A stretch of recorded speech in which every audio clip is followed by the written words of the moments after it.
अहमद अपने दोस्त से मुझे जल्दी निकलना चाहिए। आज रात ही गांव पहुंचना जरूरी है।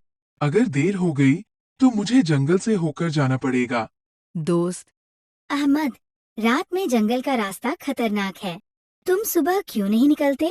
अहमद नहीं यार, कल मुझे जरूरी काम है। घर जाकर ही चैन मिलेगा। दोस्त, तो कम से कम मशाल ले लो। जंगल में अंधेरा रहता है और वहाँ रास्ते भी साफ नहीं होते। अहमद, तुम ठीक कह रहे हो। मशाल रखना जरूरी है। मैंने रास्ते में कुछ खाना और पानी भी रख लिया है। दोस्त ठीक है, ध्यान रखना। अगर कुछ हो तो वहीं रुक जाना, रात जंगल में भटकना ठीक नहीं है।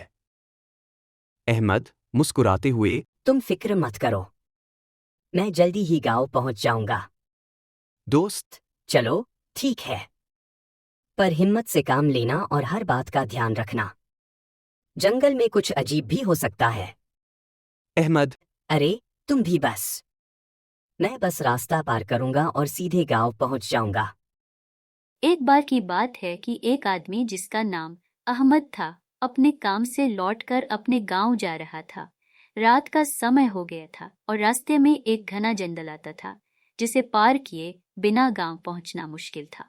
अहमद जल्दी से अपने घर पहुंचने की कोशिश कर रहा था, लेकिन जंगल की गहराई और बढ़ती रात ने उसकी यात्रा को धीमा कर दिया। अंधेरा इतना बढ़ गया था कि उसे रास्ता नजर आना मुश्किल हो गया। अहमद ने सोचा कि किसी तरह जल्द से जल्द गांव पहुंच जाए, लेकिन रास्ते में उसे थकान महसूस होने लगी। आखिरकार उसने सोचा कि रात को जंगल में ही ठहर जाना ठीक रहेगा। उसने एक सुरक्षित जगह देखी और वहीं पर अपना कैंप लगा लिया और सोने की कोशिश करने लगा। जंगल की खामोशी बहुत गहरी और डरावनी थी। कुछ समय बाद आधी रात के वक्त अचानक अहमद की आंख खुल गई। उसे ऐसा महसूस हुआ जैसे दूर से कुछ अजीब सी आवाजें आ रही हैं। कभी किसी की धीमी फुसफुसाहट तो कभी पैरों की आहट। अहमद को लगा कि शायद ये उसका वहम होगा, लेकिन जैसे ही उसने फिर से सोने की कोशिश की, वही आवाजें उसे फिर से सुनाई देने लगी। अहमद ने हिम्मत जुटाकर बाहर निकलने का फैसला किया ताकि देख सके कि ये आवाजें कहाँ से आ रही हैं।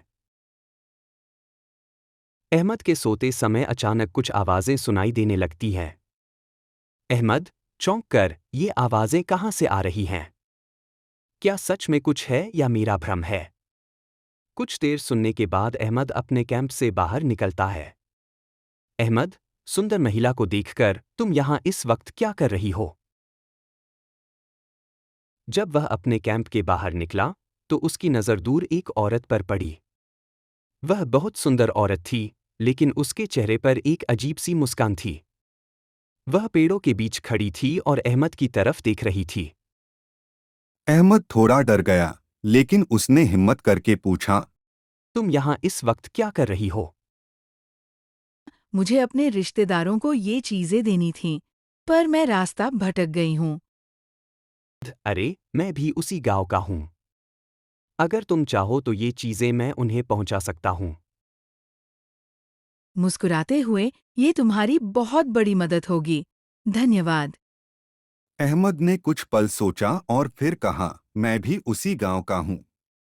अगर तुम चाहो तो मैं तुम्हारा सामान तुम्हारे रिश्तेदारों को पहुंचा सकता हूँ। औरत ने खुशी से मुस्कुराते हुए उसे एक पुराना सा पैकेट दिया, जो काफी भारी लग रहा था। अहमद ने पैकेट ले लिया और अपनी जेब में रख लिया। उसे कुछ अजीब सा महसूस हो रहा था, लेकिन उसने कुछ कहे बिना पैकेट को संभाल लिया और वापस कैंप में आ गया।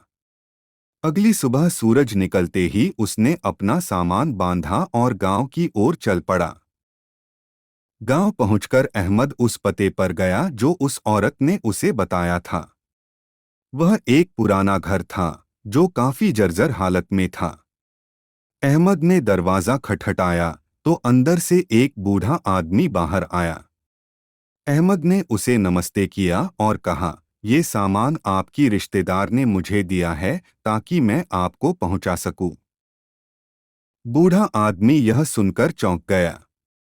उसके चेहरे पर हैरानी और डर के भाव आ गए। उसने कांपती हुई आवाज में पूछा, कौन सी रिश्तेदार? अहमद ने जवाब दिया, वह एक औरत थी जो मुझे जंगल में मिली थी। उसने कहा कि वह आपकी रिश्तेदार है और गांव आना चाहती थी, लेकिन रास्ता भटक गई थी। उसने ये पैकेट मुझे दिया और कहा कि इसे आपको पहुंचा दूं। बूढ़े आदमी ने जैसे ही पैकेट को देखा, उसकी आंखों में खौफ और डर के साए उभर आए। उसने कांपते हुए कहा, ये असंभव है। वह तो सालों पहले मर चुकी है।